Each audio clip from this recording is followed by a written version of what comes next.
आटा, चीनी, घी और दाल की कीमतों पर नजर रखे। अशियाए ज़रूरिया की कीमतों में कमी के लिए एक्शन प्लान तैयार। फैसलों पर अमल दरामद कल से होगा। वजीर आजम का तमाम वसाइल बरोए कार लाने का अज़्म।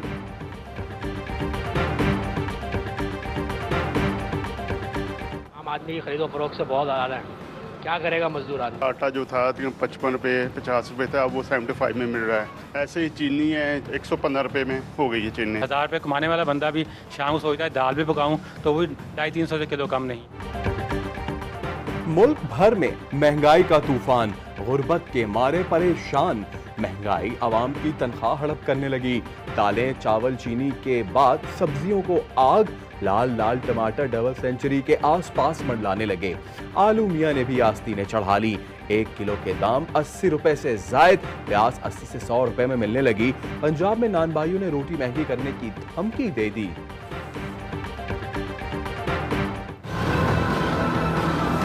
75 रुपए फी किलो आटा और फिर भी लाहौर में ये सन्नाटा।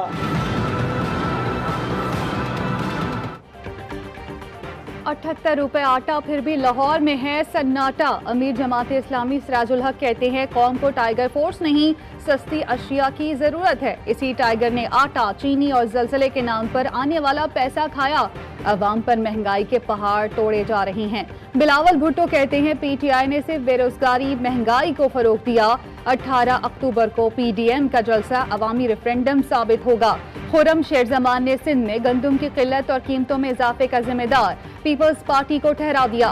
कहते हैं 12.5 लाख टन गंदम छुपाकर महंगाई का इल्जाम विफाक पर लगाया जा रहा है। कराची में आलिम दीन मौलाना आदिल के कत्ल की तफ्तीश में पेशरफ। जियो फेंसिंग मुकम्मल। जाए वारदात से 5 खौल मिले। 9mm पिस्तौल पहले किसी वारदात में इस्तेमाल नहीं की गई। दहशतगर्दों ने 8 फीट की दूरी से गोलियां बरसाईं। हमलावरों की उम्रें 20 से 25 साल के दरमियान थीं। मुख्तलिफ इलाकों से कई मुश्तबा अफराद जेर हिरासत। ऐनी शाहिदीन का बयान रिकॉर्ड। आर्मी चीफ की कातिलों की गिरफ्तारी के लिए हर मुमकिन मदद करने की हिदायत। कराची में 1 माह के लिए डबल सवारी पर पाबंदी लगा दी गई। खातीन, बुजुर्ग, बच्चे और सहाफी मुस्तस्ना। उलमा कराची कमेटी का इजलास। हुकूमत को 72 घंटे की मोहलत देने पर गौर। एहतजाज समेत हर ऑप्शन का जायजा। शहीद आलिम दीन की नमाज़े जनाजा हब रिवर रोड पर जामिया फारूकिया में अदा। मुफ्ती तकी उस्मानी, कारी हनीफ जालंधरी समेत तलबा और शहरियों की बड़ी तादाद में शिरकत। मौलाना आदिल वालिद के पहलू में सुपुर्दे खाक।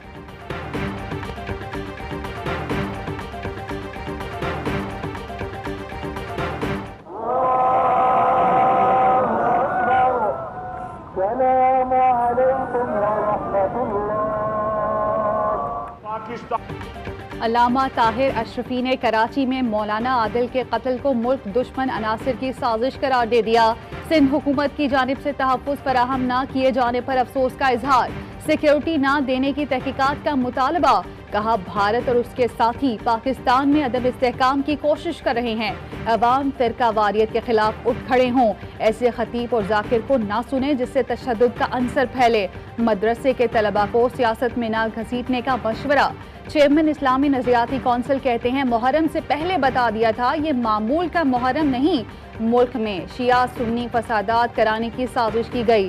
पैगाम पाकिस्तान में मुसल्ला जिद्दोजहद, खुदकुश हमलों, तकफीर को हराम करार दिया गया। कोई तंजीम या फर्द किसी शख्स को काफिर करार नहीं दे सकता।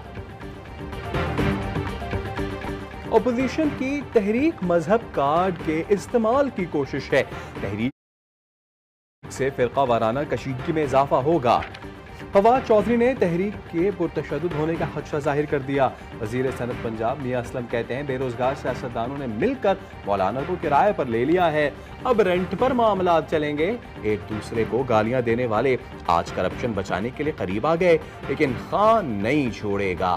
असद कैसर कहते हैं खान साहब की हुकूमत में ये लोग बेरोजगार हो गए हैं। मौलाना साहब पार्लियामेंट नाजायज है तो आप सदारती इलेक्शन में क्यों खड़े हुए?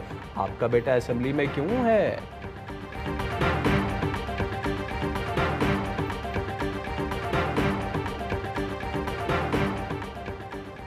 ऑपोजिशन से मुल्क की तरक्की हसन नहीं हो रही। शाह महमूद कुरैशी कहते हैं ऑपोजिशन की रुकावटों के बावजूद मुल्क की तरक्की का सफर जारी रहेगा।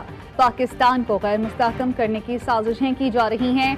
हमारी हुकूमत में किसी का करप्शन स्कैंडल सामने नहीं आया।